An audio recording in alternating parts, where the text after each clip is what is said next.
One last chance to punch a ticket to sunny San Diego. We have a $1 million prize pool. We have $200,000 to the first place prize. All of this taking place in San Diego in less than a month.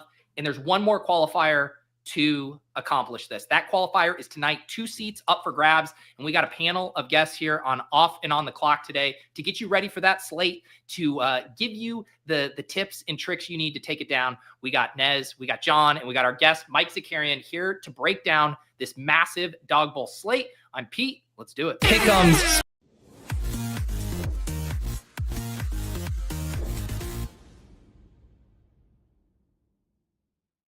Have 2 videos in the Off and On the Clock StreamYard hopper. One is a pick'em sizzle and one is the intro sting. And I think I just gravitate so heavily to the pick'em that Man, I got excited. Yeah, I was ready to blast off. I was like, here we go. Let's get it started. Yeah, Underdog actually told us, like, actually, you're not even allowed to talk about the draft games. You just got to do an hour and a half about pick'ems. They only care about pick'ems. It's all you can do. Mike, thank you for being an honorary 4th member of Off and On the Clock today. Yeah, thanks for having me back. I think the last time I was on, I finished in 3rd place. So hate it. Ooh. There you go. The you keeping that cuck chair warm for the other 3rd place finishers? Yeah. Beautiful. Yeah, Mike, you've had some close calls. Nez, you've had some close calls. Jon, you like to draft TJ McConnell. Is that kind of sum up just everybody's experiences in the Dawg Bowl so far? For the record, I did finish in the top 10 twice so far. So, okay. I mean, directionally accurate, dare we say. But yes, I do. I am a TJ McConnell enjoyer. Let's do this one more time. I know we're going to have a lot of sickos watching the slate tonight, but we might have some, football bros here being like, you know what? It'd be pretty funny if I put in one entry and punched a ticket to San Diego tonight. Nez, do you want to tell them what the Dawg Bowl is? They might be familiar with the NFL version. What do we got going with the NBA one? Yeah, so this is a qualifier to get to San Diego, a live final. Top 2 win. This has been filling close to 11,000 contestants a night. So we're trying to finish top 2 here. You finish 3rd place, you get $1,000 and a seat at the cuck chair. That's it. So you want to finish top 2, man. You get $10,000 just for qualifying, and then you get a chance to win $200,000 for first, $1 million in total in prizes if you do qualify, plus all of the wonderful amenities that Underdog will provide in San Diego. Ask anybody that's been there and they continue to chase the dream and get back there. Like, there is just like no other event like an Underdog event in live final. So everybody's trying to get there, man. It's too much fun to not try. Nick in the chat saying, I'm literally doing exactly that. First timer, 1 to 2 entries. Nick, this show is for you. It's for me. It's for the people who are not full-blown hoops heads. Although, as I told Zakarian earlier, I messaged him, I went down a Mattis YouTube rabbit hole last night. I'm now a fan for life, man. That guy is awesome. Can you say the last name? I did. I just said Mattis. I've been trying to pull it. I'm seeing how deep down the rabbit hole you went of our guy Bucells. Yeah, he's fun, man. He played I think 9 minutes last night, which was pretty sick. As they lost by 145, but he's fun. He's fun. The reason I had to go down a rabbit hole is because he wasn't playing at all in the game, so I had to go remember, what it was actually like when he gets a chance to play.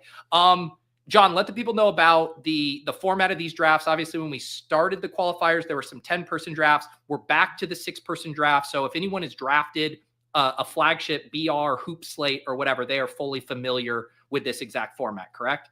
Absolutely, yeah. 11-game slate tonight, 6-person drafts, $10 price point, 13,000 total entries there.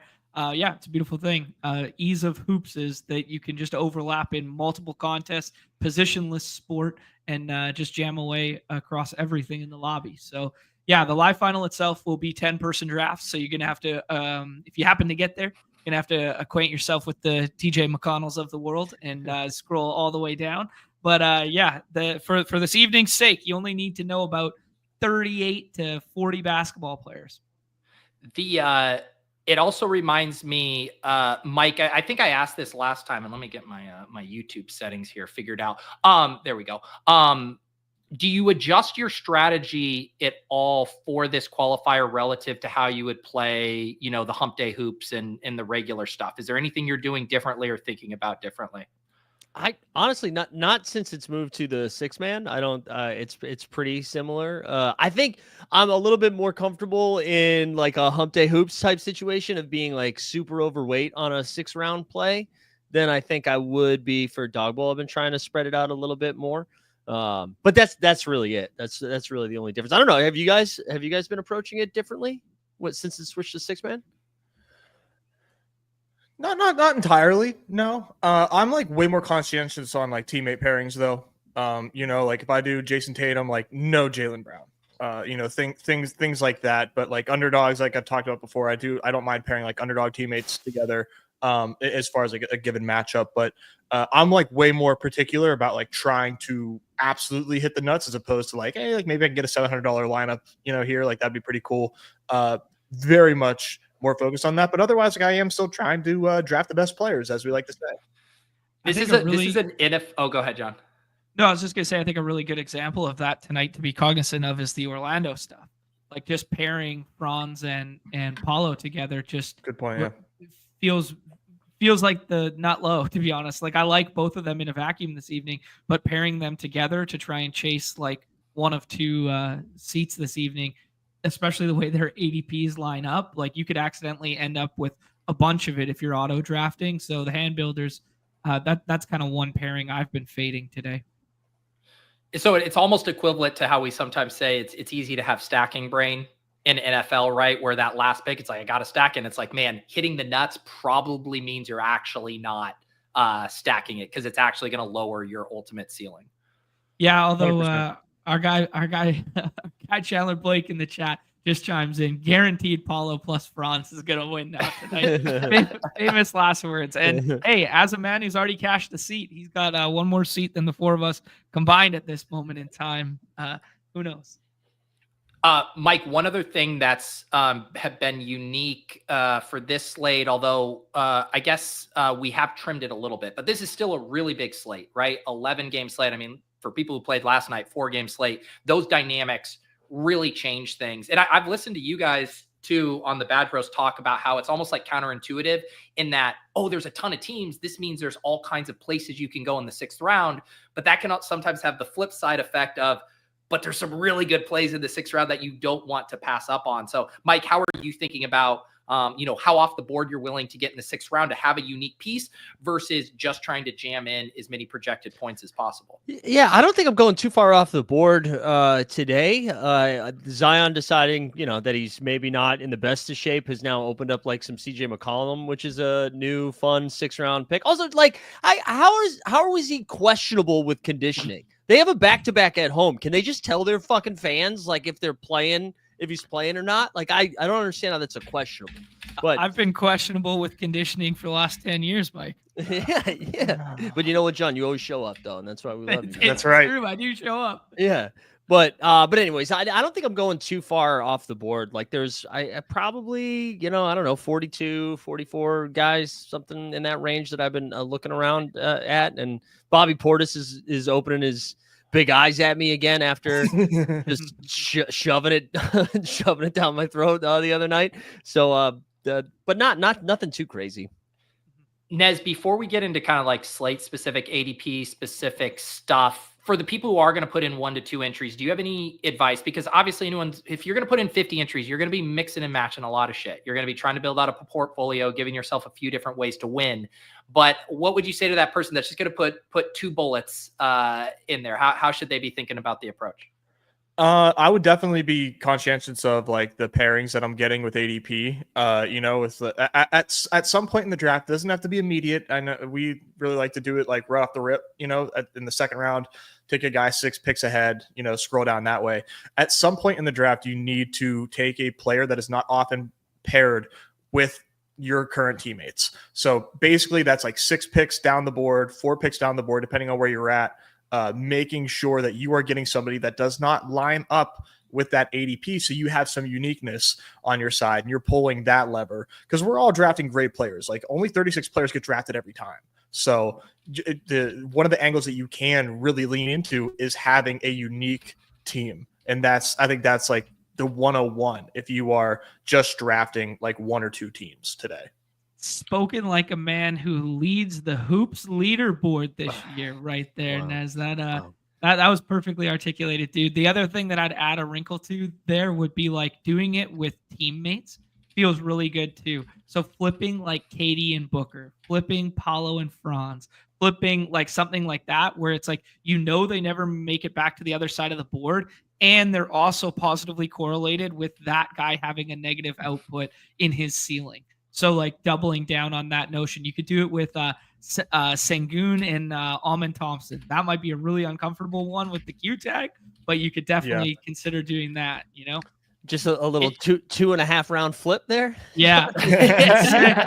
but Mike, if he gets that little green active tag at lock, he will project to be like the 12th best play on the slate, right? Absolutely. So, absolutely. He's got that green check's coming.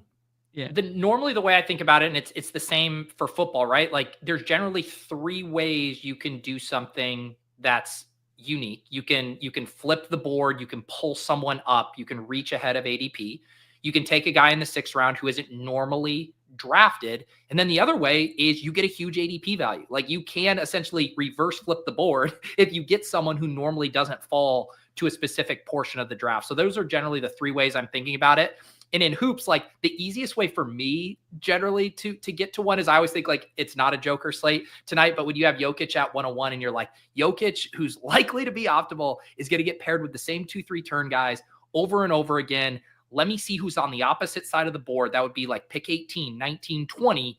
That's not often going to get pulled up with him, and then pair him with my Joker team. So that's just the kind of stuff I think you can think about. And to Nez's point too, when you're only doing one draft and you're not autoing and you're not like, you could really sit there and focus on that stuff and look and be like, hey, the next guy by Q is ADP of 13. Everybody else is probably taking this. Let me actually move a little bit. So definitely some advantages here for hand builders.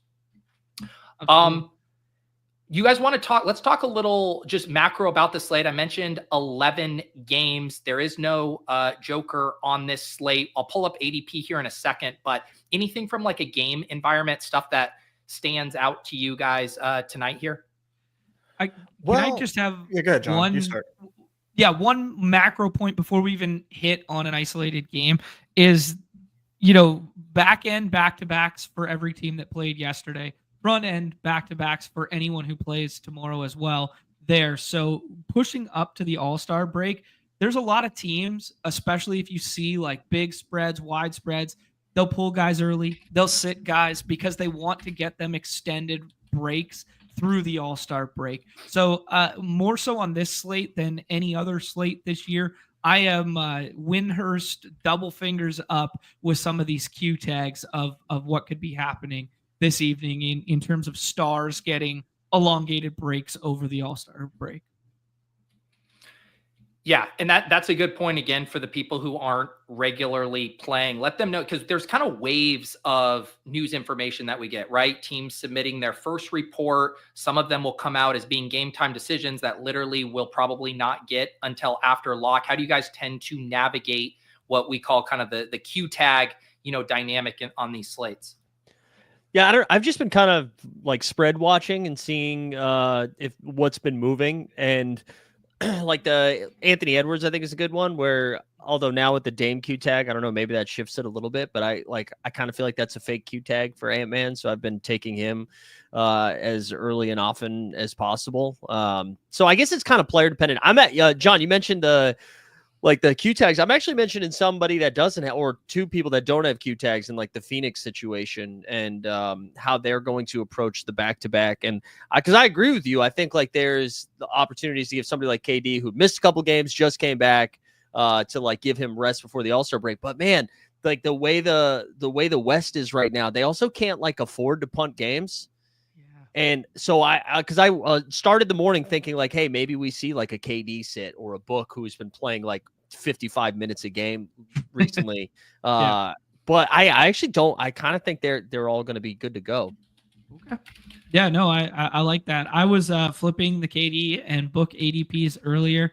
I mean, shout out KD, fourth or fifth fastest player to get to 30K points, beat LeBron. Third fastest. Fastest. Holy smokes. Got that done last night. Got our pick'em home too on the show. Don't call it a heater, boys. I tailed that. That was nice. We're cooking right now with that. But yeah, that one, definitely I was a less bullish than you on that one, where I was like, okay, Booker was going heavy, then has a little softer night in terms of handling last night, and then now I'm going to flip them today when their ADPs are flipped on the site. So I've been taking Booker ahead for the opposite reasons almost. So yeah. I think like looking at that game specifically, we're going to see one of two things. We're either Sengun's in or one or KD or Book's not playing. I think based on, I don't know why Houston without Fred VanVleet, who's also been playing kind of like shit for the last 2 or 3 weeks, why they would be like 6-point favorites. If Goon's in, sure. But if Sengun's out, then I think, I don't know, the line feels a little fish. Like it. Yeah.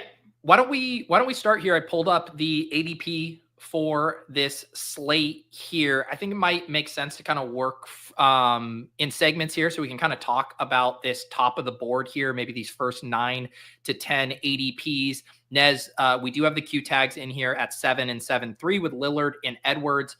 What is your thought on the top of the board here today?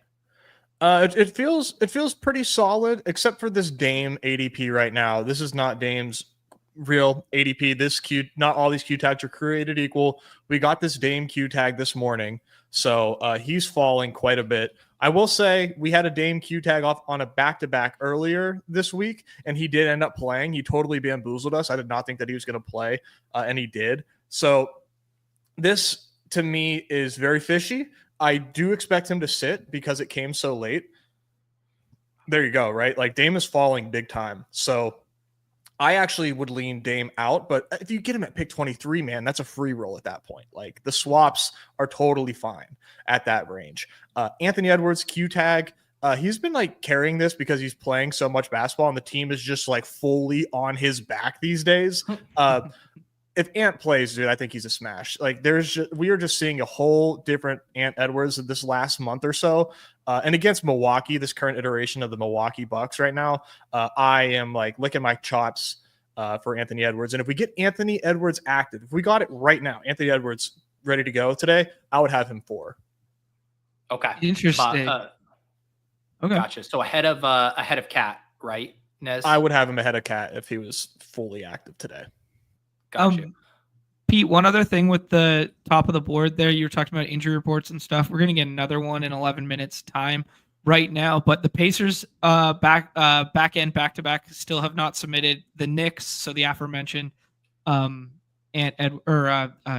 versus Ant debate there, we could still see something pop up for Cat. They have not submitted yet there. And then Pistons and Bulls have not submitted yet. So Cade, who's going in front as well, and the Suns. And Cade, who's going in front as well. So we could see something funky in the future here with all those ADPs at the front end. Mike, what's the chalk 1-2 turn right now? Because I assume the ADP is not an indicator of what that would be as far as people going Lillard Edwards. I actually don't know. Is it because I haven't seen Evan Mobley being picked before like pick 15 since like 9 this morning. So my guess is it's some version of Trey and Brunson, or I think some people were bringing up Amen a little bit, or some Zion at times. But that's my guess would be what's up? That's 2-3. Oh, that was like 2-3. Sorry, he was asking like 1-2, like 7, like oh, 6. Oh my God, my bad. No, yeah, the chalk I think was Tatum Dame for a while, or like Ant Dame, Ant Tatum, something like that. I don't know about you guys. I thought Maxey was like silly price, so I pulled him up to 7 for most of today, and have just been taking him as much as possible. Yeah, I'm in the same camp as you with the Maxey stuff. I was pulling up Maxey to 5, so that's where it's been some combination of Ant, Maxey, and Tatum for me. Okay, gotcha. So yeah, ignoring the Lillard price here for sure. The Tatum 100%. One could age even better if we get no JB again tonight. Mm-hmm. Exactly right. He already projects well with Brown projected in. Like, you get Jaylen Brown out, you might be looking at Jason Tatum 102. Yeah. All right, let's slide. Are there any other kind of considerations for round one, or is it basically like I just want access to most of these guys? I'm going to play it mostly via ADP unless I'm flipping the board or something like that. Franz be hooping. Franz be hooping, guys. Yeah, he is hooping. Back-to-back games over 53 points. Where did we finally slot Paolo? Like pick 20 right now. Okay. Yeah. Let's move past the kind of like Maxey and Franz tier. We're into Trae Young, who people forget is playing at Madison Square Garden tonight. Mike mentioned Mobley here. Brunson, not a ton of Q tags in this range other than Zion. Nez, where would Zion's ADP be if he didn't have a Q tag? Well, this Q tag is fairly recent, but as far as like where he's actually being taken, he's basically pick 13, pick 14. I was pulling him up to the 2-3 turn all morning. And so I'm a little upset right now because we got this late Q tag. And why I was so excited about Zion is he's had this minutes cap, like he has not hit 30 minutes in a long time. This game against the Kings had a high total and a tight spread. So we weren't really concerned about blowout risk here, or at least it was very unlikely. So I just thought Zion had a chance to cook. His PRA was as high as it's been all season at 37.5. Now he has this Q tag. This is, in my opinion, very real. But like I'm not going to let Zion fall that much. If he's falling to a turn to the following turn, the 3-4 turn, I will take him 3. So that way I get priority swap and still have access to it. You see the PRAs already went down. It was at 37.5 a lot of places I saw. Now it's at 35.5, probably because of this conditioning BS. It's really unfortunate, man, because Zion is one of the most entertaining basketball players to watch on the court, and he's awesome. Yeah, it's tough right now. I'd say he's probably Rocket Sauce in the chat saying he just saw him go 21. I would say his real ADP right now is like 22, 23. Yeah. Wow. We're not going to get an answer to this. What are they going to learn between now and tip about Zion's condition? Like what? I know, dude. Yeah. I know. Just fucking rule them out, you cowards. Like if that's what you're going to do, rule them out. Yeah, that's such a vague thing. I'm looking at the news alert that just literally says conditioning in there, which is like what he woke up and was like, "Hey guys, I went for a jog this morning and I was fucking absolutely dogging it." Like, all right. My man came into the building mouth breathing, and they're like, "Oh shit!" Just one walk up the stairs, he got his hands above his head. Oh god. That is like from Nez's point of like, if you were pulling him up or whatever, like at that ADP, he's coming all the way back around. Sorry, Nez, this isn't a needle, but he's coming all the way back around to the 101 drafters now at the 4-5 turn potentially. I think so. I just looked through and I'll do it again. a bunch. I just looked through a bunch of the autos that I was running while we started the show there. And the furthest I got him on a team, I had him ranked 22. And the furthest I got him on a team was in line with Cade Cunningham in the 4th round. So Cade, Franz, Amen Thompson, and Zion. Okay. So yeah, about 21, 22. On that note, guys, what other, because this contest opened up last night. There are a lot of savvy drafters that like to hop in early. Are there any other combo considerations, Nez, where there's already been movement, where there's combos that aren't able to be had that were last night? I think what you're going to see is Alperen Şengün move upwards, either because people are realizing that he projects really well and he's worth a shot, or he's present at shoot around type news and he's going to move up because bigs against the Phoenix Suns have been destroying lately. Şengün, just on any given slate, should be higher than this in the ADP rankings. He left a game early, which is why he's going back here. This Q tag is very real. I thought it was like a knee. I guess it was his back. But he did participate in a light practice yesterday.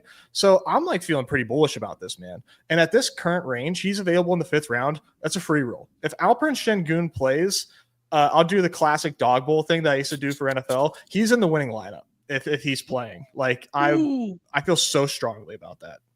All right, there I you go. The respect price on Şengün is going up after that pound in the table right there. Pete, Mike, one of the combo ones that no longer exists will be Maxey falling back to the 101 and 102 drafters and stuff.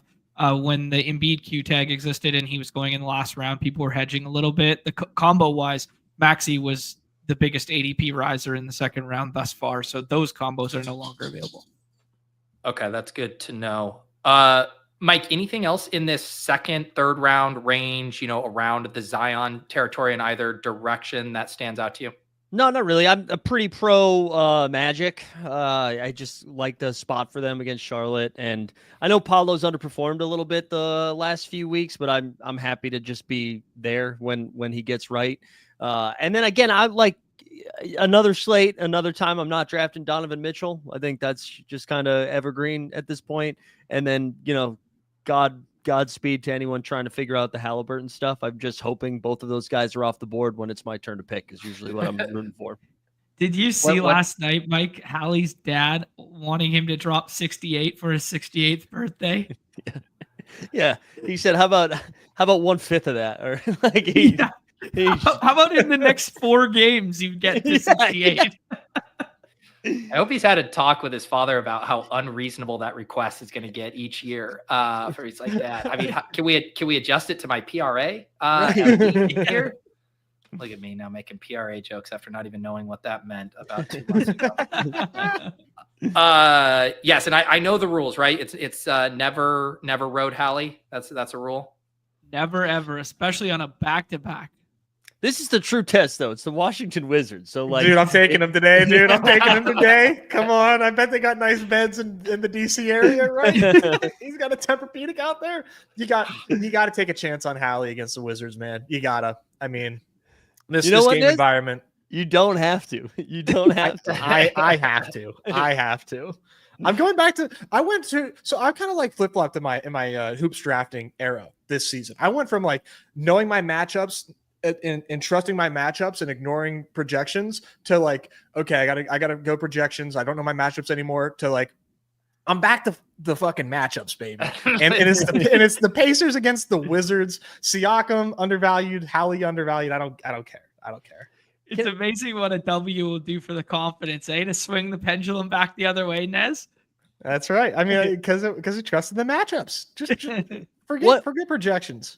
We kind of scrolled past them. We just talked about how nobody was taking them earlier, but Mobley's now like continuing to be like 18, 19, 20. Is he just projecting terribly today? Because I mean, I know the spread's pretty big, so there's blowout risk or whatever, but I mean, Toronto just gets smoked by bigs. Mobley's shown ceiling. I know it's like a recency bias with the 66, but I think he had like a 60-pointer not too long ago too, before that. So what's with the Mobley slide?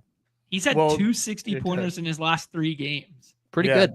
Yeah. The box score watchers set the ADP, and then the projection bros react to it. So all the projection bros know that there's blowout risk here, and I am ass at projecting the Cavaliers. I know that that's a weak spot for me. I can't project the Cavaliers correctly to save my life, and so I think Brunson becomes way more appealing, way safer than Evan Mobley. Amin Thompson just like comes preloaded with 4 stocks against, this weak Suns team. Seems more appealing. Zion looked more appealing. Like just like in the pick'em lobby, all these guys looked better than Mobley, but Mobley just has this like unbelievable monster ceiling that I can't for the life of me get right. Yeah. All right. I mean, book out. We got a ton of news just now with the 130 breaking news here. Yeah, you want me to rattle it? Yeah, do it, Nez. Or John, go for it. We got Alex Sarr available. Luka not on our slate, but for the 4-game dad slate is probable. Aaron Gordon questionable for that same slate. Miles Turner is out. Someone asking in the chat about potential Thomas Bryant, who balled out last night. Now he definitely is in play. Book is out now, so much for my KD versus Book narrative. And then Josh Hart with the probable tag there. Jarris Walker with a Q tag as well for the Pacers, which would factor in to the big rotation a little bit. Wow. So, Nez, what does this do to Durant's ADP, Bol, anyone else on the Suns come into play? Yeah, Bol I think is only getting drafted by like a few jokesters. He is legitimately extremely draftable right now, like extremely draftable. And I will probably make him one of my priority swaps. I drafted a ton of 6th-round Embiid before he was out. Just like, hey, there's a chance he plays, and if not, like I love just like staying on the clock. They started Bol like John and I talked like Bol's awesome. We need to get Bol minutes, free Bol. Kevin Durant's coming back. This is bad for Bol. Kevin Durant comes back and then they start Bol. It was like mind blowing. Now Booker's out. Bol stepping in. They had him play 5 in the second half because they sat Nick Richards to start the second half. Now he's playing. I mean, this dude is just like awesome. He shot what, Mike, 10 threes last night on top of all of these stocks, on top of the boards. I mean, like, I'm not saying that Bol is going to like provide generational wealth tonight, but this dude fucking rules, dude. He is just so fun. And he's a fantasy monster. Yeah, 5 stocks, I think, 3 for 10 from 3. Like, I love that he launched 10 threes, man. I don't know what Bud said to him, but again, somebody had asked me about it the other day too, and I was like, KD's back, so he's probably out of the rotation. And Bud's like, no, Beal, let's put a 7-footer in there for him instead. Starting 3 bigs is wild. They still lost because Phoenix has no vibes, but it'll be good. I'm here for it. I'm here for the Bowl. Even more minutes maybe opening up here too, because Grayson Allen has just been ruled out as well. Hell yeah! Wow. And sorry, did one of you say where you think Durant will settle now, ADP wise? No, he did not. 13, 14? Yeah, not that much. Yeah, of probably. A boost. Okay. I think he'll kind of way higher. You think so? He's going to project like just the way the projections work. You know, they're going to shift. He's going to have a PRA of like 43.5. He's going to project like around Tatum right now until we get JB ruled out. My assumption of how the models are going to react to this news, because they overreact so much. They shift all this usage to KD if something like this happens. Here's a classic overreaction by the projection bros that jam and they don't think about the combos and the combinatorial. Is KD was falling back to the 6-7 like over and over again this morning, and people are going to have combinations of like 2 picks in the first and second round and then KD in the third or the fourth over and over with it, right? So flipping the board with him to be a second round pick is probably like suboptimal, but taking him in the middle of the second round or paired with your 101 is going to be like way better. But there's no way he's falling back to 101 drafters now, right? He will. I just let him. I'm drafting right now, and I just let him go to M-Wald at the corner there because I'd rather have SGA and Franz still, I think. I'm still, if he's the guy you need, he's the guy you need, and I'm going to probably be excited to take him. I drafted a lot this morning. I don't have a single 5th-round KD. So I wish I was there. 5th round? People on 5th round? I thought you said 5-6 for KD. No. Okay. I misunderstood 3-4 with the 5th and 6th pick. So the people that have the 105 and the 106. Okay. I was like, right hand side of the board. This is cool, man. This is cool. I think you should chase KD. I'm gonna do it. I'm doing it. I mean, like, yeah. I just saw him go 7. So people reacted quickly. Yeah. Let's see. Moving past here, so past Mitchell, we're kind of now in this Fox territory. Fox, I guess, is interesting in that he'll probably never be paired with Wemby, right? Like he's going to be the opposite side of the Wemby ADP. I assume he'll probably be paired with Tatum a lot if he's on that side of the board. I actually have quite a bit of Fox with Wemby this morning. Really coming all the way back around? Okay. Yeah. I don't know why that happened. Maybe because Trey Murphy got boosted up a little bit. But yeah, I've had Fox fall a couple of times down to Wemby. Any other notes in this range here, guys?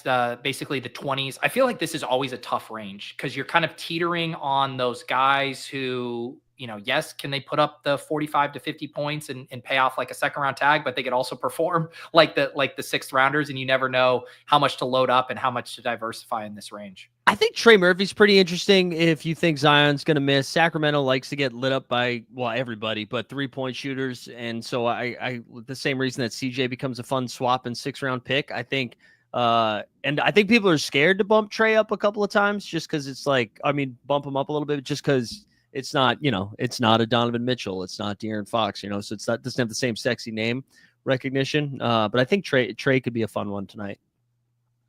Yeah, I'd ask you if you're scared about the handling role with CJ coming back, because like Trey's game is, as you alluded to, the 3-ball and like the catch and shoot stuff. Like, but what really saw his fantasy value uptick the last like 2 weeks or whatever with no CJ and no DeJounte is the potential assists climbed in a big way. And he was capitalizing on those opportunities. Are we scared at all that like, CJ comes back, takes a lead handling role, and those assists go way of him instead of Trey?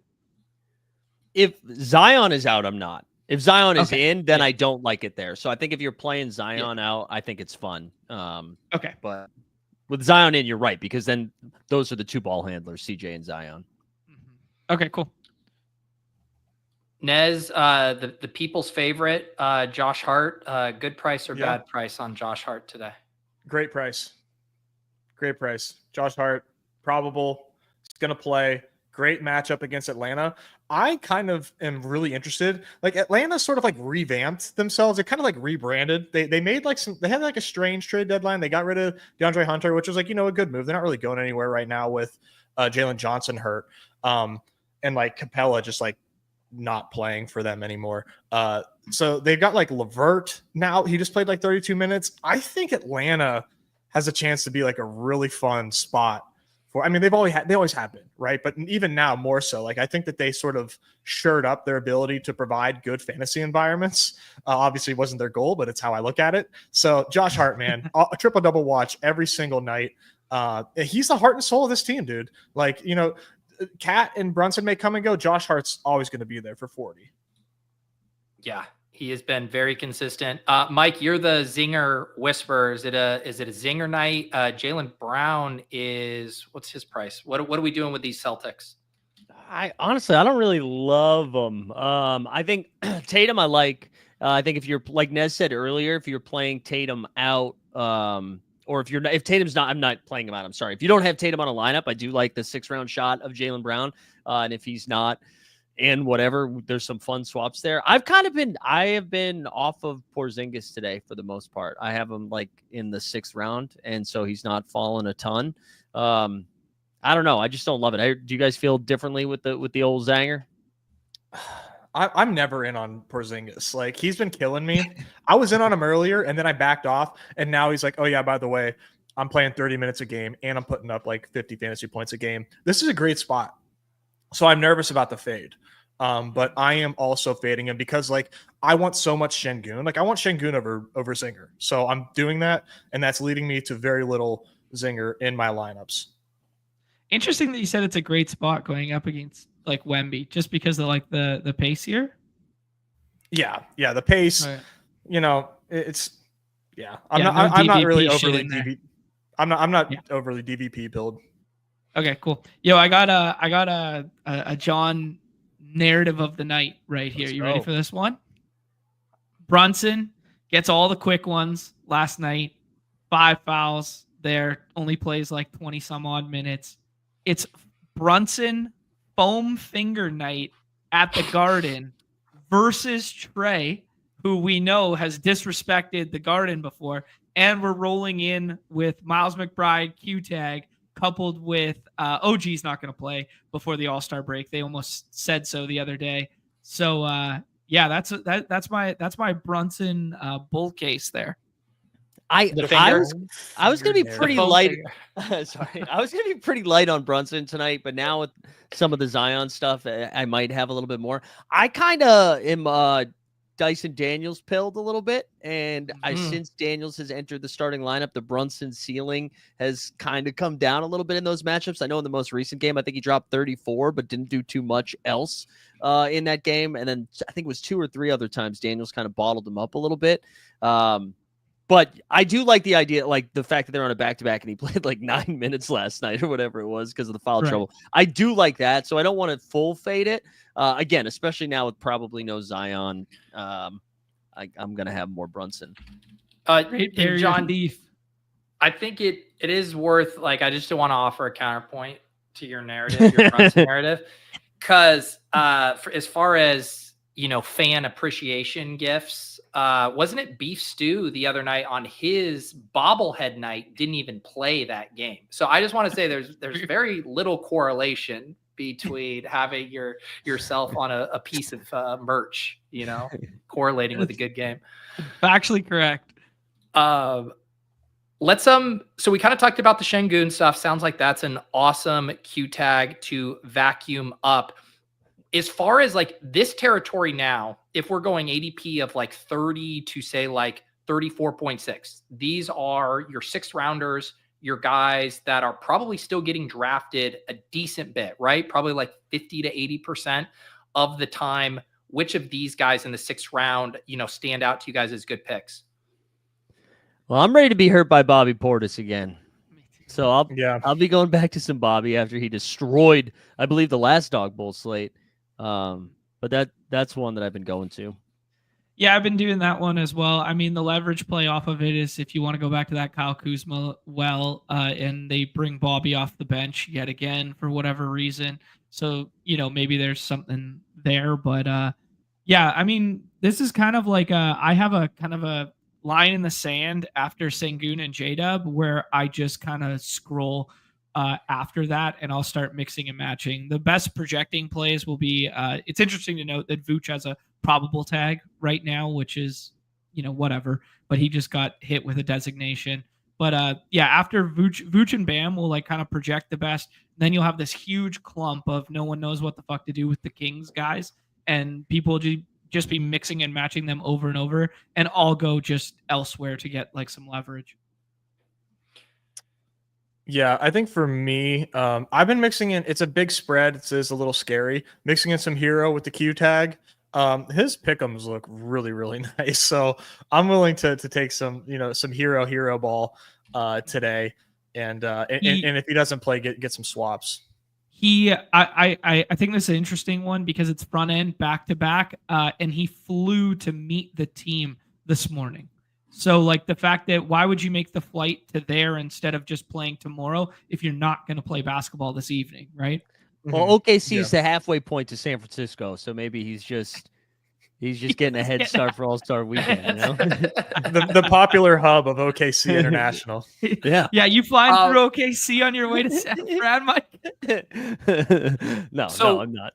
Nez actually has a hard out here in about 10 minutes, and I want to get into a draft with Nez. The show's going to keep rolling, but let's quickly, as far as John just mentioned, of course, scrolling here, let's quick from the panel, get your guys' favorite scroll down right now. Can obviously be a Q tag if that is the angle here, but Mike, favorite scroll play here, let's say, after ADP of like 35.5, basically.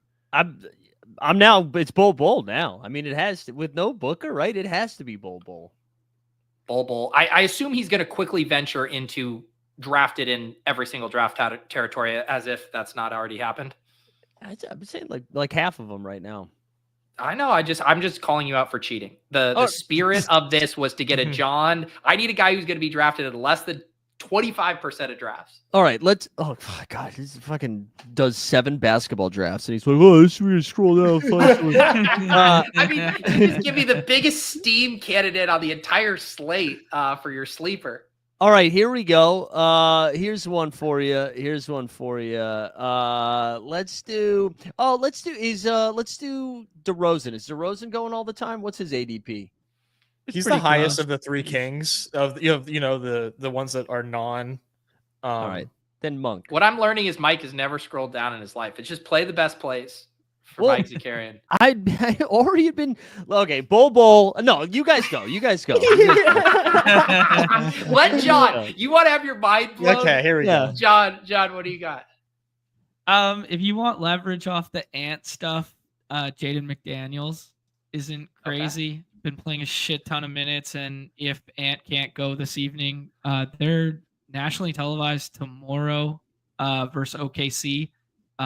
So if you want to miss the front end, this is a good one to miss in my estimation. So Jaden McDaniels not crazy, and it's leverage off everybody taking Naz Reid all the time there. So That one kind of sticks out to me. Thomas Bryant and Bol Bol are going to be like the most popular of this grouping. I think you can go to Chicago and get some handling. Like if you want to go to like Giddy or something like that, like they just got curb stomped yesterday by Detroit there. So minutes were low at least. So if you want to not click Vooch's name, go ahead and click that stuff. What do you got, Nez? I was gonna say Jaylen Brown, but that's sort of like a cheapie. You know, he's got a Q tag and he projects well, but he's 35.5 right now. You And guys if he better does start go, yelling at him. If he's gonna say Jaylen Brown, everybody better start yelling at him. Jaylen Brown's getting drafted. All right. by me, when I don't have Tatum, I love Jaylen Brown. And then here's my other scroll down. Darius Garland. I have a theory that when the Cavs blow teams out, Darius Garland outscores Donovan Mitchell like 9 out of 10 times. So Darius Garland in the blowout is the guy that you want. I think he can put up 50 tonight on Toronto. Quickly was not included in that injury report, right? Nope. So and played 33 last night, but RJ's back. And RJ's back. So like this could be like this has the ability to be somewhat of a back and forth game with some extra scoring here for the Raptors. So I think Darius Garland's a fun scroll. Nobody's getting to him. Everybody thinks it's Donovan Mitchell. Garland has outscored, like it wasn't long ago where Garland was outscoring Donovan Mitchell on like a nightly basis. So I think he's a fun scroll. He also pairs well with like to not play Mitchell, to play him, because he won't be sharing the court with Mobley as frequently. So you're rising up the leaderboard by yourself, opposed to being in tandem with a team. Good point. Yeah.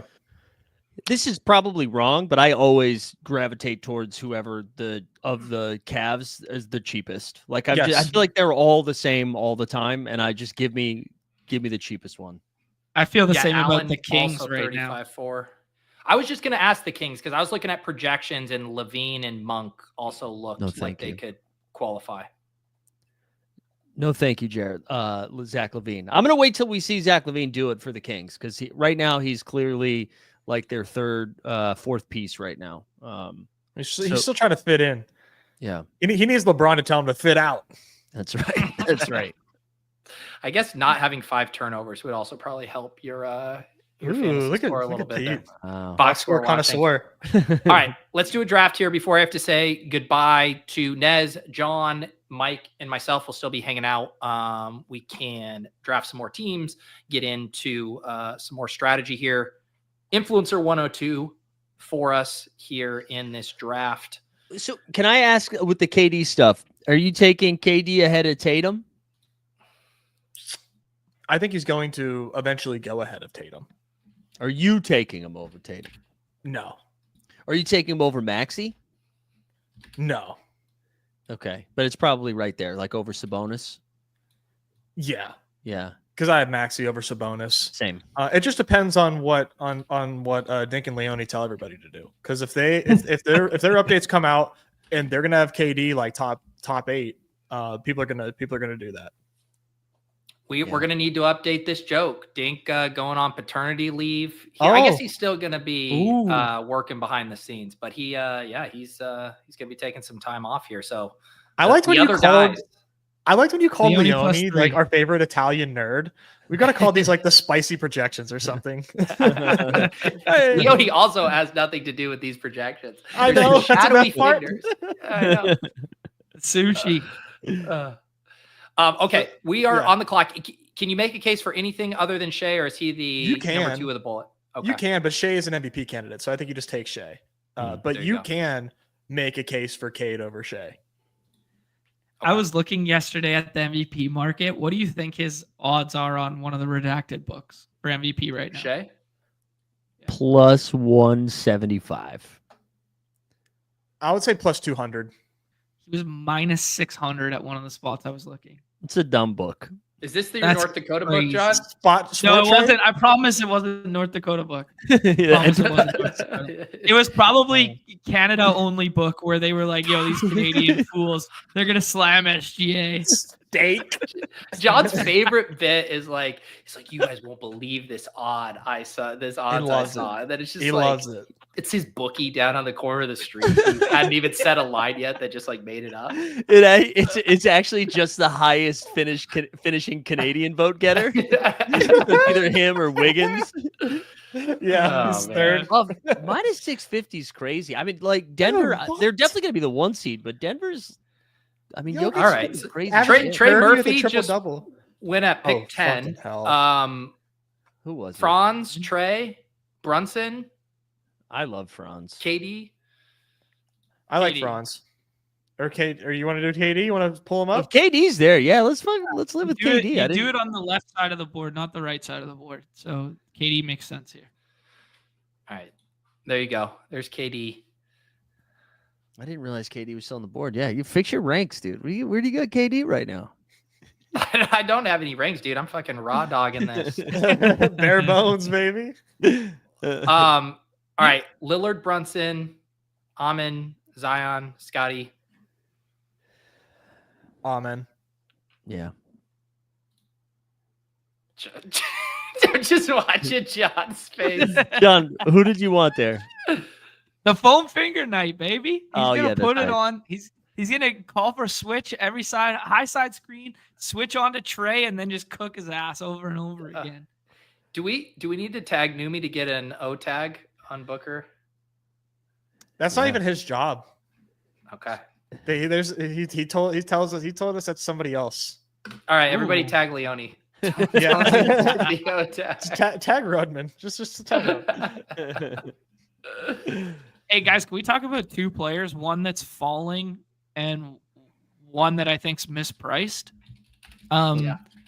Miles Bridges, obviously not a good matchup, but could have all the usage in the world. He's falling a lot to the late rounds. He seems like a sacrificial lamb to fall to the 6th round now, as other people push up these fun, sexy ones. And J-Dub with no Chet. We're back to the setup in which he was thriving earlier. I'm taking Bridges in the 6th, mainly because I have so much Orlando too that I'm just like, yeah, sure, come on with it. J-Dub, I'm scared of. I was taking a ton. I don't love 14.5 or whatever it is. But if he's like the last pick of the 5th round, the 5-6 turn, like, yeah, man, you got to do it, right? I'm okay with Nez, Zion are we taking here. Zion? Yeah. You're gonna have swaps for days if he doesn't Yeah. go. And if he does go, No. congrats. Yeah, I mean, come on, If- we're taking. I'm Zion. not taking Miles Bridges because his team's total like projects like a high school basketball team. So I'm What? not Real taking quick, Miles Bridges. what is it here? Sub 100 for the team. Yeah, but he has to score or be a part of all of those. He's going to be point forward, Bridges. We're looking. Is this I'll Hart never or be- Şengün? Oh, go ahead. Hart, I think. Yeah, Hart's kind of my Hart new because line we in have the Amen. sand. yeah. Şengün and Amen are not great together. Oh, okay, gotcha. Yeah, it's And that usually goes one or back the to what you other. were talking about at the beginning of the show. Like, you want to hit the nuts. We're playing for the Amen nuke game right now, and that comes at the expense of a Şengün nuke. Yeah, because he's like snatching all his boards, and maybe Şengün's a little limited in this one. We want everything to go through Amen. Okay. I'm ready to lay down a little gauntlet here for no money, but I think Bridges outscores J-Dub. Okay. Yeah. I wouldn't be surprised about that. I'm not taking J-Dub right now because Chet's out, but like Hartenstein's still there. He's still a bit of a thorn in his fantasy point side. And the Miami spot is like, it's whatever. But maybe that's going to come back to bite me because, J-Dub, when you least expect it's going to put up 50. So I don't think he's a bad pick. I'm just like not doing it. I'm also not doing Nikola Vucevic. So Yeah, no. Yeah. Okay. See you never, Evergreen. dude. See you never. dude. Let's see, Mike. You want to scroll down to Bobby Portis here? What about Jalen Green? Can Jalen Green go with Amen Thompson? No, we're out on Jalen Green. Nah. I like Yeah. Jalen Green without Amen personally. Jared Allen. You got- Dude, Jalen Allen's a fun Garland. scroll. Yeah, Garland. We're- We're talking about him. Or yeah, Jalen you Brown. got me hyped up. You got me hyped on Garland. Yeah, let's Yeah. do Garland, man. Okay. I think there is Nez, something. I'm gonna let Nez get out of here because I know he has a heart out. Nez, any Yeah. final words for the people other than see you but not see you in San Diego? But I'm still gonna win the ticket. Ugh, See you in yeah. San Diego. Yeah, I'm going to try to win that ticket so I can be there virtually. If I do win, I plan on doing so much virtual content as though I'm there. It's not even funny. So I'm trying to hopefully get there. Yeah, green screen, like from the delivery room. I'll see you in the lobbies. Best of luck, Mike. Thanks for coming on. Great to talk with you again. And if you see me in lobbies, don't tell my fucking wife, please. I'm trying to stay engaged at the OB. Don't tell her. No snitching, guys. No snitching. Yeah, come on. CNS. Don't do it. Don't do it. People love Jewish McCaffrey will tweet at her like, "Hey, I see your husband in the lobby." He's commenting on her Instagram. Wow, Nez just got 4th round De'Aaron Fox. Oh man! Shout out Jewish McCaffrey. I think he mushed 2 slates in a row by victory lapping exposures. I think before like early in the day. I was right there with him. I just didn't tweet it. Yeah, no, you can't tweet it. You can't tweet it. Okay, let's see here. Where are we at? All right, got the overlay set here. Let's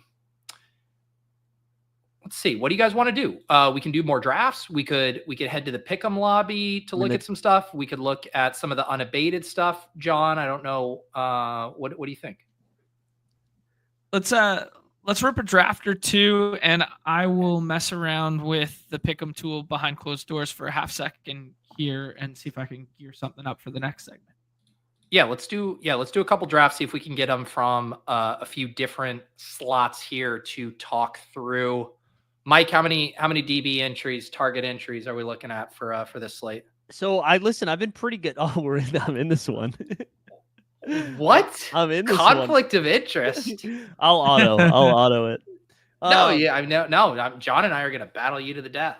Yeah, this is this. No, go ahead, John. I was just gonna say this is a tough lobby. You got two pre-qualifiers here. You got a 3rd place cuck chair guy. You got Nick, who's a resident hoops guy. This is a tough lobby, Pete. All right, we can battle. We might have to flip the board. I'm gonna do 50 again today, and that's real. All right, I'm giving you a real number. I'm not saying 30, and then I'm gonna tell you it's 50 later. I'm gonna really do 50. That's what I've done the last 3 slates. I feel comfortable with that. I like that. Yeah, I was just checking the fill rate right now. We're at 32.7%. This one locks tonight at 6:41 Eastern because we got that 7 p.m. Tip here. And it's going to be this is going to be settled late. Like your boy is going to be up when this slate settles, which is not normally the case on NBA slates. John, Wemby, or you got something just nasty up your sleeve? No, let's go with the Wemby. Let's play the chalk here. I gotta get the Canadian MVP favorite here. Mike is just going to build the team we just built, but get Bridges on instead. I just still can't believe I got lit up for the scroll the F down, and then Nez threw out Jaylen Brown, and everybody was like, "Oh yeah, good pick." Yeah. Well, here, can I tell you why I allowed it? Because Jaylen Brown's not going to play, and he's going to swap to a true scroll the F down guy.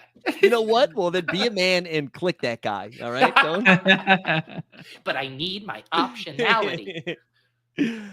I'm going to be trying to get as much bowl as possible. I don't care if that's box score hunting. I'm very excited about it.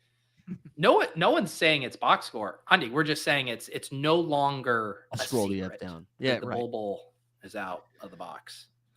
Yeah, maybe I don't scroll the F down. Maybe that's what I'm learning. Have they put up the bowl lines yet? It's probably like 49, they still don't have it up yet. 49. All right, Mike's on the clock. Grabs Franz. You want to do Jaylen and Trey? Are we gonna play the narrative, John? Yeah, I mean, I think Trey falling is. I mean, I haven't seen him fall a ton, but I guess this is going to be the new landscape when people push up KD. But yeah, I'm down to play that game environment one. Let's do it, dude. Here you go for all the haters. Foam finger narrative. Engaged. Man, I would love to take Damian Lillard here. You would? Honestly, he played through the queue last time. It is weird that the progression of it was probable tag to Q tag to. I know. You know, like that one kind of, but it's more or less exactly what took place earlier this week. I know. The spread jumped a little bit more. Like what I noticed though on Monday, the spread didn't move with the Dame tag, but it opened in a weird way. Like so, I don't know. But anyways, it moved like 2 points, I think, this morning after the Dame news. So that makes me a little bit nervous. Yeah. All right. So Mike starts Shea, Franz, Scotty Barnes. I had a question for you, John, as someone who listens to the program. And I actually asked Mike this the other day. What is the origin of the Scotty Bowlway nickname? Because I asked Mike and I thought I was maybe out of the loop. And Mike's like, I listen to every NBA podcast out there and I've never heard anyone say this other than John. Okay, so this is a purely Canadian thing. He is the face of Subway marketing campaign in Canada now. And when they pivoted to breadless stuff at Subway, they started making them bowls. And then he had all these commercials where he was bowling and then eating a Subway bowl. And then so like there's like every Subway you go to, there's a big like Scotty Barnes on like the outside of the thing. And people wear like Raptors gear inside Subway. So yeah, that's the origin. There you go. Canadian like Raptors in Canadian commercials is a very funny thing that I don't think enough Americans know about. The other one that's really good is Grady Dick as a Gillette one. Yeah. I just saw it. I was a guest on the Raptors Republic show, and they went down like a rabbit hole of like some Kelly Olynyk stuff. Just really good stuff. Yeah, John, I like we're at the turn. I does Hart and Brunson a little negative correlation there? I put Şengün in the queue. What do you like? A little bit. I'm fine with it. I've been doing it, but it's going to be really commonly paired together just because of like where their ADPs line up. So fading, it's entirely fine. I think you flip to the other side of the board with a guy who doesn't make it back here. Zinger would be one, even though we don't really love the Zinger spot and we don't like the matchup. It's just a guy who will never come back. But you could also scroll twice and we could do like Portis and Bol Bol, or we could do Thomas Bryant. Let's scroll here though. Yeah. Do Bobby Portis and say he starts tonight. I mean, we're not going to know. Will you talk through that dynamic, right? Because it's like Portis without Giannis has been an absolute monster. If you knew for a fact he was going to start, I assume is it the Kuzma starting? That's what's kind of keeping this ADP in check. Yeah, but we haven't seen it without Dame yet. So if we end up with no Dame, I don't think there's any way Bobby Portis doesn't start. And if you knew for a fact he was going to start, what would be an efficient ADP? 18, something like that. So that seems like a pretty fucking good risk to take on a top 2 win it slate. Absolutely. I mean, it's not the best matchup in the world going against like, Gobert and like the Minnesota. It's not the best spot in the world, but like, man, he's just a dog and his rates are awesome. Oh, it's good to see normally Nick, pretty sharp drafter, taking the worst guy out there today in Paul George. Mallet finger. Wow. Okay, maybe where's the steam coming on Bol Bol? I was told, or maybe I made it up. Is there no steam coming on Bol Bol? Someone say pretty good scroll. Take Thomas Bryant. Thomas Bryant? All right. Yeah. Thomas Bryant played some really nice ball last night. Revenge spot for him here. Not that this guy seems to have much revenge in his heart, but yeah. Okay. Man, one interesting dynamic on these slates, because we have the smaller mains, is that you really have to do some guesswork on these Q tags and situations, because it's like where you're seeing right now where we at like 70% full on hump day hoops, 82, excuse me. And so like that's clearly going to be filled by like 4 p.m. Eastern. You really got to take some dart throws. Yeah, absolutely. Let's see here. We want to do one more. We could hop in the pick'em streets here. See what we can cook up. All right. Yeah, I'm good with it. Man, the Jared Allen like big narrative coupled with the fact that like cooking Toronto bigs is like pretty fun just in general. Yeah, that's why I was so surprised by the Mobley stuff. But I didn't like Mobley at 11, but all of a sudden Mobley at 18 or 19, I'm like, well, yeah, I'll do that. Mm-hmm. Yeah. We kind of glossed over him, but on that same wavelength, any Jared Allen love? Yeah, I mean, actually, Pete, if you want to do the playback and just go back like 15 seconds, you'll hear John shout him out. I was too busy resizing the frame here. What was so perfect was it was like you subconsciously heard him say that because he just said it, and then you were like, I think we got to start looking at Alan. Hey, no, fine. Let me rephrase it. Can I interest you in some Ty Jerome Q tag here instead? The guy I just learned was white. I thought for sure Ty Jerome was not white. Jumfrey, are you referencing their rank or the projection with Bowl? Well, generally those are kind of one for one. So now we got the 1-3. So we've had the 1-1, the 1-2, 1-3. Are we doing Cade? Yeah, I think yeah. So. Or do you like Cat? Because I had Cat 3 earlier, and then Nez scared the shit out of me. I'm good interchanging them. I think I prefer Cade. Okay. I mean, Chicago's tempo, like they're awful on defense. They're awful versus catch and shoot. They're awful versus handling. Like Chicago's like the nut matchup. Yeah. Yeah, I like Mike, it too. You refrained from bum hunting us in this one. Am I in this one with you? I said you refrained from it. Yeah, no, I didn't. I didn't. I had to save my bum hunting for the next time Davis streams. Well, you're in luck. It'll be immediately after us today. And just to shout that out, that is elite content. Davis doing hoop stuff before like the Slate locks is elite. It's great stuff. Okay, there. So Jumfrey's saying it's not a 51 projection; it's 51st in their daily rankings. Wow. Yeah. All right, Mike, I'm gonna offer an apology. It's a scroll down. All right. There we go. It's a scroll down. There you go. Scroll down. Franz, Young, Mobley, KD. Brunson, KD. Yeah, KD. Yeah. It's so funny, man. This happened. It's like I remember it happening in NFL sometimes too. Like the news breaks, everybody freaks out for like 20 minutes, and then it settles again. And now KD's back in like that 14, or not 14, but like pick 13, 11, 12, whatever. But for like 10 minutes, he was going 6. Yeah, 100%. Scotty Bowie, or anyone else. I mean, we're just Q tags all around here. Otherwise, Paolo. I think I'm a little more Windhurst on the Dame than other people are, and Okay. I'd be comfortable clicking him here. But I especially because it's opposite side of the board when he was going this morning. Like he was going 6-7 over and over and over again. So at least you're getting some unique combos with it now. Let's do it. Yeah.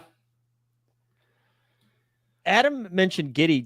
You mentioned, John, did you talk about Chicago ball handlers a little bit? Like, I wondered, do you think everyone's going to overreact too much to last night's game? I know I've kind of felt that way where I'm like, man, this is just a dog shit environment. Like, has the team kind of given up post-trade deadline? But like the Giddey, Kobe Whites of the world, are you getting there a little bit? I'll get to Giddey and Kobe White for sure. Yeah. I mean, it's just like when Lonzo's doubtful. I mean, Kevin Huerter kind of throws a little bit of a wrench in it, but he's a catch and shoot guy more so. Pistons aren't as sweet a matchup. Oh, let's make this pick. Sorry.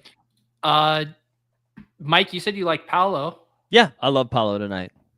All right, Paolo or Zion here, even though I really don't think Zion's playing, but it's just 4th round Zion's crazy. Yeah. Yeah. What do we took him in our first draft at what, 23? Is that where we got him? I think so. That sounds right. I think it's worth to see to put like, so Magic Carp's Robots took him at 26 there. Mike, this is your chance you want Bridges, that little Paolo Bridges mini there? Little game correlation. This goes triple overtime. And then we'll let John get an epic scroll.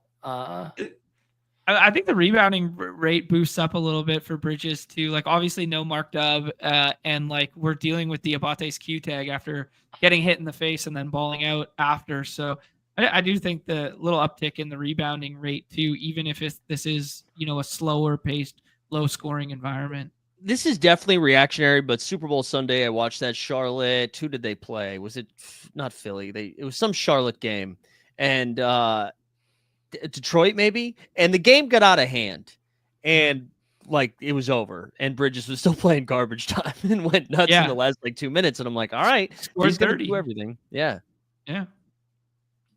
It's interesting how they stagger his rotation too, because when the bench unit comes on, he just switches from a handling role to being the 4. Yeah. And then he's just collecting boards. So it's like, I don't know. His role's pretty solid to me. Yeah, I know it's gross against Orlando, but I'd rather those types of players against Orlando than the ball handler, like the guards. Yeah. We could do the John, your Chicago thing if you want to do like Giddey. Bowl is here. Who else do we like? Yeah, good with that. Good with the CJ McCollum call as well. Good with Tyler Hero. I think Hero plays tonight. Yeah, CJ's not getting drafted. Go take CJ. And if Zion were ruled out right now, McCollum would shoot up a good bit. I think it would be like the fun, sexy. It would be exactly like Bowl is right now, where it feels like the fun, sharp, sexy new click in like the 6th. But like they'll all just project in this same clump of like 36 to 32 fantasy points. So it just, it would make it an over-owned scroll opposed to an under-owned scroll. And I don't think we should be like going out of our way to stack stuff at all tonight. But if there was a game to do it, that one I think is the most fun because I don't think you're wasting a ton of draft capital early unless it's Sabonis, and it's pretty easy to go like, Trey, CJ, Monk, or like pull one of them up to the 5th round and go like Monk, CJ, whatever. I just think there's fun ways to get involved. And if that, I know Zion missing would make it a little less competitive, but it's going to be a lot of points in that one. Yeah. Yeah. Good point. Yeah. Just seeing like the players who go undrafted, it is a pretty loaded slate. Like there's a lot of guys we've discussed here today, even in the scroll down kind of territory that goes pretty deep. Yeah. Right, you guys want to build? Shout out. Ooh, there's Bowl. 21.5 point PRA. Is that higher or lower than you would have expected? Much lower. That's like a guy that shouldn't be getting drafted in our contest, but we know the ceiling outcome of Bowl, and we've seen it, right? Like, so why isn't he projecting better? Why isn't like what's going on here? Where's the disconnect? Historically speaking, Bowl has a 50 fantasy point game and then doesn't play for 3 weeks. That's kind of the Bowl experience. Yeah, sliding, he would be like a perfect slide candidate. Because like there's also this outlying non-zero chance that like Micic is available tonight and they work him into the rotation and all of a sudden they decide to go back to the Ryan Dunn starting lineup, or Royce O'Neal is good enough to just start, and they wouldn't play him at the 4, but KD at the 4 or whatever. So there's like a non-zero chance he goes back to the bench, but he's played so well the last 3 games. I don't necessarily see it. And I think the real bull case for it is the Nick Richards just like flaming out. Like my guy, Big Dick Nick Rich, we're going to have to come up with a new nickname for him because he has been awful. And I think him starting in that second half was a pretty good sign because I don't think Memphis is necessarily an opponent where you have to be like, oh, we need to make sure we go super big against them. I just think that straight up Bowl was outplaying them. Well, I'll tell you right now, that seems free. What's up? I just put Bowl double doubles in the queue. Oh, dude. 2.57x. Oh yeah. Free. I don't. That is free. I don't want to say log, but it's a log. You could also go down the rabbit hole of now Suns to like if you want to make this 3 instead of 2 or something like that, and pair it with guys that it would come at the expense of. So that's like something that I've been doing. Market-based projections suggesting that like Tyus Jones is overpriced right now, and that would correlate well. So if you wanted to do like Tyus Jones lower on assists and points because Bull's shooting more or whatever, that's showing an edge in the market tool right now. Love I it. like that. Let's see. Where is... I don't see assists and points for him. He's got a 22.5 PRA. That's refreshing right now. 6.5 assists. 16.5 points and rebounds. I would do the PRA then. Yeah. It's refreshing as well. Yeah, they're trying to new me. I'm watching the show, dude. Just let us cook. I'm watching the show. Get the out tag up. Let's see here. Let me go again.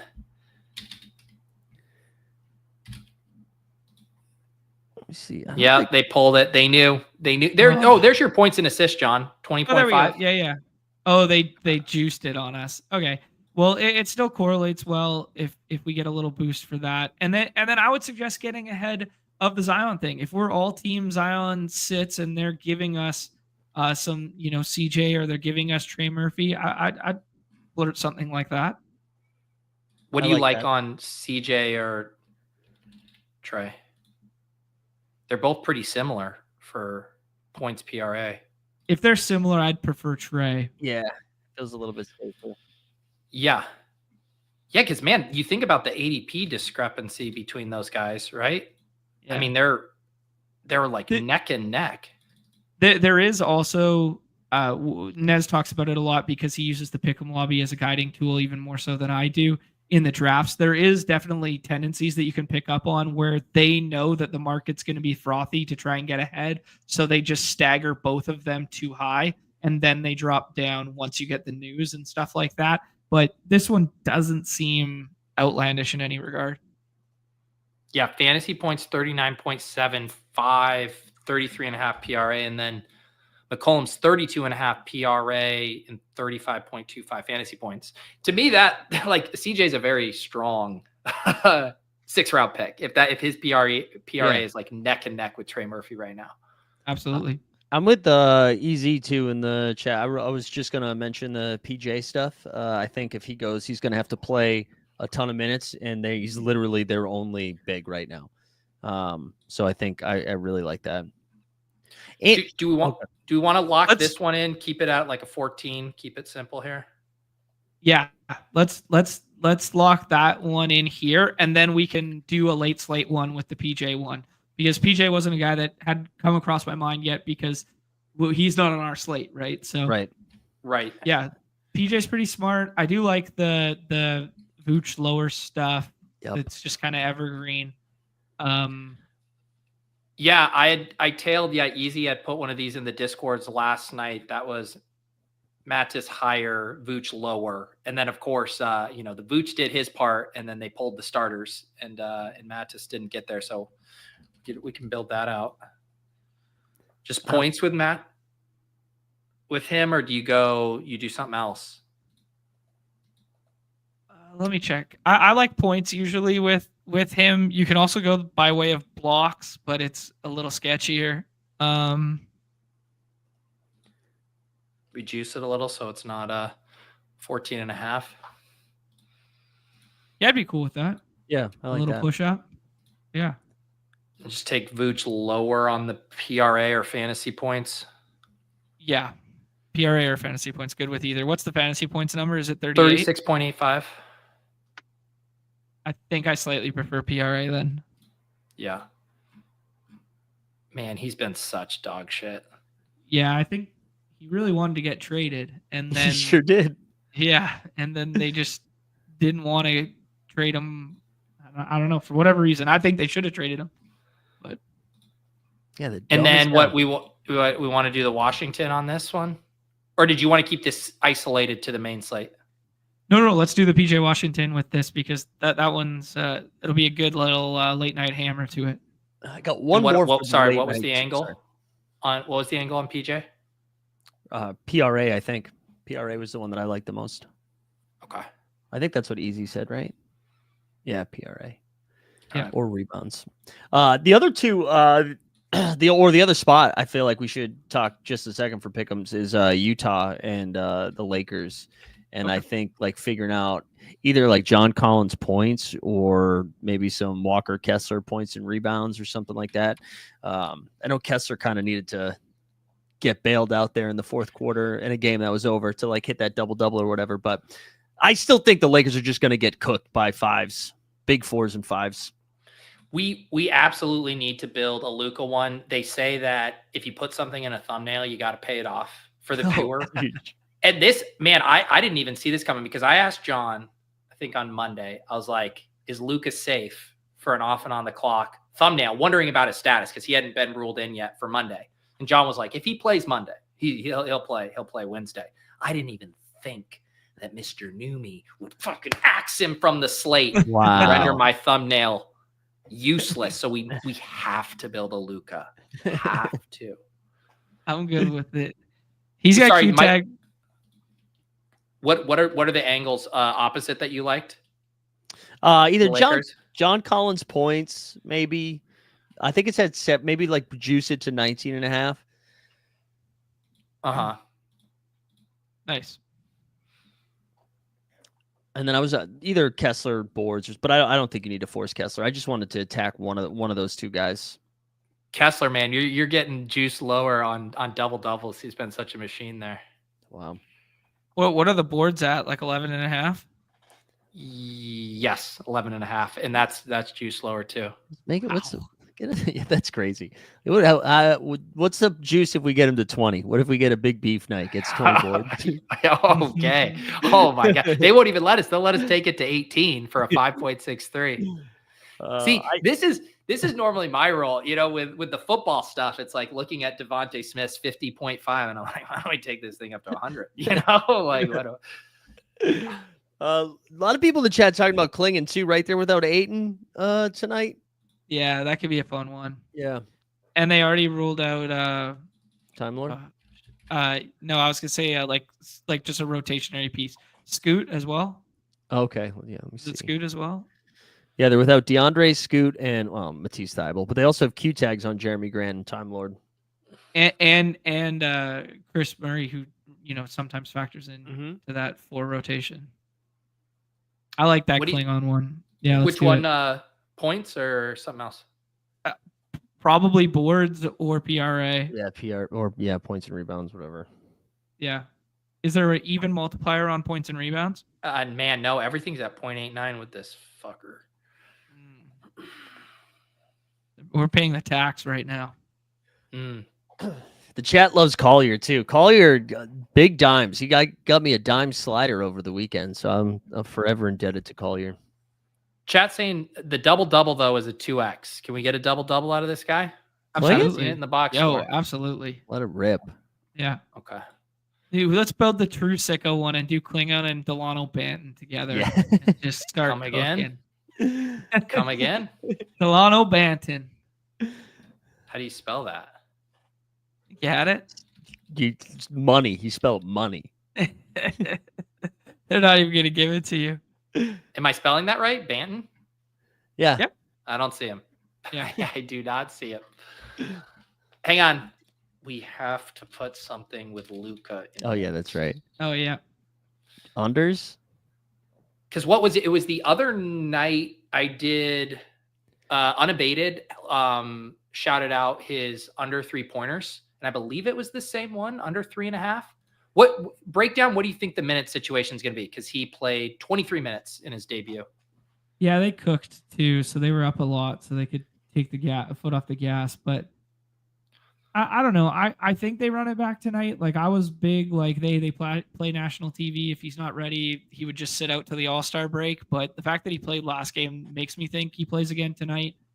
I mean, I'd be good with almost anything lower.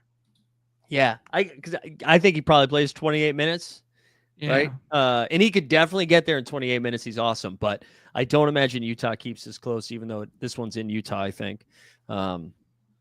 So I like the unders there. All right. Yeah, 46 point. Now, where do let's you do think let's do the fantasy points. Yeah, I was just gonna say that looks big. What do you think his ADP would have been on this slate? Let's live in a hypothetical world where only the Lakers are on it. Forget all the other late slate stuff. Where do you think Luka would slot in with these other guys? 2. I think people would just take that Q tag at 2 and embrace the variance of it. And then as the day went on, he'd probably slide to like 4 or 5. Yeah, I agree with that. So that's so interesting to me because I guess it's just saying, even with the minutes potentially not being there, that he's just so efficient that it just doesn't matter, basically. Yeah. And I could just see people being like, well, they blew him out. That's why he only played 24 minutes. But Luka looked like he needed an inhaler. He looked pretty winded in his time out there. All right. There you go. Zion plan. Yeah. All right. I am now will not get sued for Luka not including PRA's Luka content. currently higher than Wemby's. Wow. Wow. Let's see what 38.5. I mean, but what? I mean, Wemby's value is so much through blocks. Mhm. His Yeah, fantasy points is higher there. 50.05 there for Wemby. How does Lucas stack up against Shea? Because that would have been the interesting one there. 42.5 Oh, I PRA, forgot. Shea, I'd rather have Shea than 50.75. Luka. Yeah, maybe third over Cade and Cat. Yeah. Yeah. My bad. I'm so spooked by these OKC games lately where it's like I feel like SGA is going to get you somewhere between 46 and 54 points, but he's not going to get you 60. And I in a competitive game, I feel very comfortable, but there's only like 5 teams in the league they play competitive games against now. They just beat the pants off of everyone. And so you see a 14-point spread and it's like, yeah, he's going to score 31 real life points in 28 minutes, and then Aaron Wiggins is going to take over. Right. Yeah. Run good Aaron Rick in the Wiggins, chat. nice. Run good Rick Ooh. says we going back to the Beasley 3 sliders. I told you guys on that yesterday, and I had one of the funniest experiences because I had just looked at my Pick'em sweats and he was at 0, and it like refreshed. And it showed that he had made 3, and I had to like go to the game score to like see it. I was like, dude, this guy just drilled 3 threes within a span of 1 minute. I was like, how did the hell did that happen? He comes off the bench and just shoots it at a bull rate. I think I read something this morning that he already has made the most threes in a season in Pistons history. Yes. Yeah, I heard it on the broadcast yesterday. It's crazy. Yeah, I'm down to slide the 3s on Beasley of the super cool variety. What did you do it to last night? 5.5? I think we did 4.5, but I'm down to do 5.5. And then the Aaron Wiggins one, shout out to our guy Justin Unabated. Aaron Wiggins has got home on his points in 5 consecutive now. So they're just not accounting for his ability to score off the bench and sometimes start or play garbage time. So there's like 3 outs with him. I'm down to slide. Just a cheeky slide. Just a cheeky. Yeah, cheeky. Keep it nice and cheeky. What's that get us to? Like 9? 8.8, yeah. Yeah, let's run that one for like 100 or something. Or I'm not. Yeah, I want to run that one for.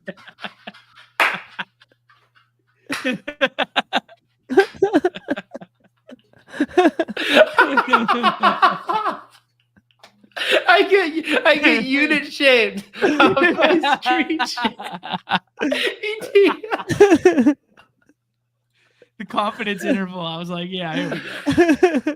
There you go, John. This is just for you. Like, I'm not gonna get big dicked when I'm hosting. So good. So good. That was like when we were doing our off and on the clock draft last week, and you set up the private draft. Or Nez sets it up, and John goes, "Did you make it for something where I'm gonna feel something?" And Nez is like, "I got a goddamn baby on the way. Just chill out." This 3-person private draft. Oh, that's excellent. All right, let me. I think I got cooked in it too. Yeah, I'm invoicing you $75 that I wouldn't have additionally put onto this if it loses. Mike, you brought up a good point with like just the OKC thing. We've talked about it through the Cleveland narrative as well, that just like nobody plays them competitive, so they're always like all soft capped at like 30 minutes because they never get the garbage time run. This slate in particular, like we didn't do our normal like full game by game. I made it. I'm sorry. I just got to click 200 here on this. You moving the goalpost up? I'll do it again for. But like Pacers, 10-point road favorites. Celtics are almost 10 points at home. Magic are 12.5. Cavs are 13. I mean, Sixers and Nets is one of the closest ones on the slate with a 3. Knicks are 8.5. T-Wolves are 8.5. OKC is 14. Like, it's pretty crazy, man. It really sheds some light on that kind of Kings-Pelicans matchup that you talked to with like closer spread, even if they're factoring in the Zion Q tag now, it's only 6 there for the Kings. and it's almost a 240. So yeah, it's yeah. Yeah, it is. And for whatever reason, like I trust the OKC spreads more than some of the other ones. Like we've seen, I don't know, like OKC they just don't have letdown spots outside of when they play the Dallas Mavericks. No matter who's playing for Dallas, they just show up. They're so good. I'm getting more and more excited about just taking pieces from this Sacramento and New Orleans game, and especially the 5-6, because it feels a little scrolly to pull up like a CJ and a DeRozan to do it. I like it quite a bit. Because people are only doing it as one-offs, right? So right. It's pretty good. JCam asking, where in the Discord are you posting the links for these? So I did just post the ones we built in. This is the Deposit Kingdom Discord in the main BadgeBros channel. Posted the pick'ems there. If you're watching this on delay before the slate locks, I'll also have them pinned in the comments below and in the description. And if you guys aren't in the Discord, I know some people are new around here, Deposit Kingdom Discord. We got a bunch of the BadgeBros channels in there, a bunch of other channels there, premium channels, ship chasing, all of that good stuff all takes place in the Deposit Kingdom Discord. There's a link down below. And if you guys are YouTube members on my account, you are able to sync and unlock some channels. And who knows, maybe even the BadgeBros will have a premium channel in the future. No one really knows. Maybe, but you do get a sweet little badge beside your name if you link our account too. So that gives you some clout in the streets there. But yeah, I don't know. I could speak to 101 boomer of figuring out Discord. It took me about 3 years of watching Pete's content to then finally sign up for the Discord, and it was an invaluable resource for some of the drafting. Like the shit that goes on is great. I legitimately remember that. I feel like you were talking to me on Twitter or DMs or something, and I was just like, it's enough already, John. Like, just get in the Discord. Like, everything you're asking me is like taking place over there, and you're like, I'm such a boomer, bro. I don't do Discord. And now you love it. I do love it now. I am sick with it. I really love the community that has been built there. Let's see. We're winding down here. Any other angles, things you guys want to discuss for this slate? I should mention, if you guys are looking for non-Dawg Bowl stuff, the Wednesday main slate here is going to fill probably within the next 30 minutes here. 96% full. Looks like I sadly will not be getting any in here, but if you want to get that in, otherwise, all of our efforts, all of our time will be going to this Dawg Bowl qualifier, which is filling at a nice clip. I mean, I think when I mentioned it, 20 minutes ago, was that 37%, up to 41. So this one could approach filling. I think we've had a little overlay, right? Like 84, 86, 87% these past few slates. Yeah, that's a good fill rate. I like this. People are frothy, man, to get down there. Last opportunity to get down to beautiful Slam Diego. I mean, I keep mentioning this on all the shows. The resort looks incredible. Yeah. And Numi, if you want to change the rules and just like let third place go, like that'd be pretty sick. I think I already said it. I mentioned in the Discord that Numi said anyone who gets third place can sleep underneath the Ocean Beach Pier for free. Yeah. It sounds nice. It is. It's a nice place there, for sure. Someone was asking in the chat earlier about at the Dawg Bowl. John's going to be there. I'm going to be there. Unfortunately, Nez not going to be there. He had to go ahead and get knocked up right during the Dawg Bowl. It's like Nez got knocked up. Nez, is that how that works? It's progressive. It's like we're pregnant, right? Oh, we're pregnant. Collectively, they got knocked up. Yeah. Because most people, think about, I thought about like the football schedule when we were thinking about having a kid. But Nez, there was no way to know the NBA Dawg Bowl. That wasn't even a thing when Nez got knocked up. So we can let him off the hook. But yes, join us. We've had a lot of people from the Discord recently. Coach, aka Jordan, punched one the other night. Night. Lava Lord, Wood, John. Who else am I forgetting there from the Deposit Kingdom Discord? I don't have the list in front of me. Yeah. But yeah, there were a bunch of them. We've given them a shout out on each individual show there. But yeah. There you go. I mean, the coach one was crazy. Jordan scooping the main and seat in this elite stuff. Yeah, I think it was the first of its kind on the platform, regardless of sport. Yeah. Well, and didn't Lava the night he won, didn't he finish second in the main? Yeah, second and second. Yeah. Wow. There you go. What you really need, he just messed it up that you got to finish first in the main, second in the Dog Bowl. That's how you maximize your equity there. Yeah, Mathology throwing some other ones out there that were earlier in the process there. Viper, A-Win, Sam Olsen. Those feel so long ago at this point. So yeah. Final slate tonight, guys. So and look, I will say this. A lot, the old adage, if I had 150 lineups, I would win 2. Viper, I think his first night had a couple of entries, if I recall correctly. Patrick Barnes, YouTube, who qualified for the Dog Bowl. Most people know him as a nemesis to Davis on his channel. Literally put 2 entries in the night he won. If you're a grinder, you absolutely hate hearing that fun fact. If you were a newbie, you absolutely love hearing that. It goes to show that anyone can win on a given night. So take some stabs in there. You can sweat the leaderboard. It's a fun time. Mike, let the people know what other NBA content you got going on. Any live before locks tonight for people? No, done with live before locks till post All-Star break. But yeah, we do the NBA Bit, which is a YouTube channel called the NBA Bit. I do shows Monday, Wednesday, Friday at 9 a.m. And then we have a Fantasy Hoops channel too, Elite Fantasy Hoops, where we got a bunch of stuff going on over there. And then last minute, heading to the Bay Area this weekend for some All-Star game festivities. Me and Kevin Hart, apparently. So we'll be out there.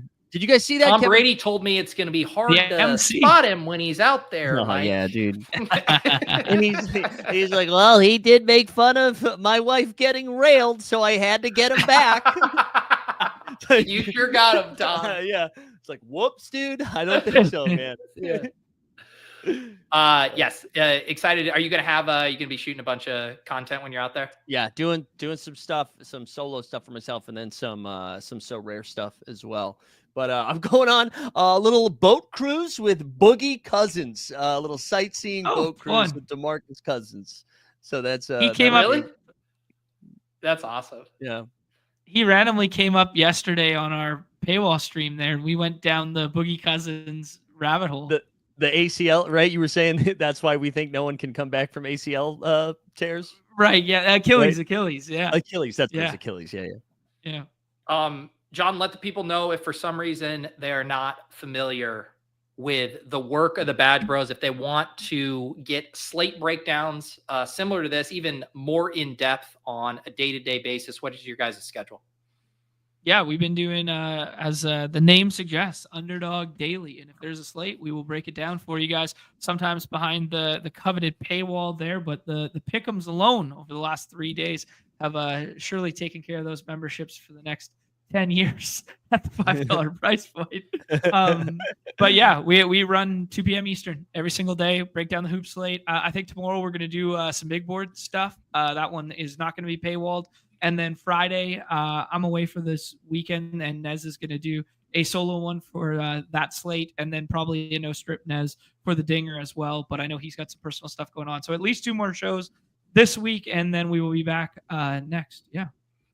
I was going to say, I'm going to give people a piece of alpha. If you're like, man, I'd love access to those behind the paywall Badge Bros breakdowns, but I don't have the cash right now. I just don't have it. Here's your hack. The day after a big slate, maybe a Dog Bowl slate or whatever, you just hop in the chat, because one of these guys is going to come in swinging their big dicks around like Copper Price did the other day, like Viper did. Copper takes down, 100K on redacted, gives them out, and you just sit and wait. And because everybody's already a member who watches that channel, your likelihood of winning the randomized gifted membership is extremely high. So there's a hack. Just be tuning in to the Badge Bros streams, and one will fall into your fucking, lap, just freeloading around there. Sorry, I guess it sounded like you were going to censor yourself. You were like, fucking, shouldn't say that. No, I was trying to find the word freeloading in my head. There you go. Exactly. No, it's not. It's teaching people to let other people pay for them. It's kind of how you do it. It's like when I go out to dinner with my father-in-law, and it's just like, yeah, just keep trying to find my wallet, and it's just like, okay, you got it. The slow reach for the check. He always likes to make the joke. He's like, oh, and all of a sudden Pete turns into a sloth when it's time to pay the check. Now, as far as me, we have Lowell's tomorrow. We're having Ship My Money on, who actually does a bunch of NBA stuff, makes his own projections. So that will be a fun conversation. Probably some more like inside baseball conversation with him. And then I'm going to do an After Dark on Friday night with Pat Mayo. So he's been on Lowell's before. I've never done an After Dark. So we'll talk some, behind the scenes stuff, content, business, chop it up about whatever. So yeah, that's it for me. Thank you guys for hanging out. Good luck. Hope someone watching this show punches their ticket to San Diego. And we'll see you guys next time on Off and On the Clock, which will be on Tuesday afternoons going forward. So you can keep an eye out for us there. All right. For Nez, for Zakarian, for John, I'm Pete. See you guys next time on Off and On the Clock. Yes.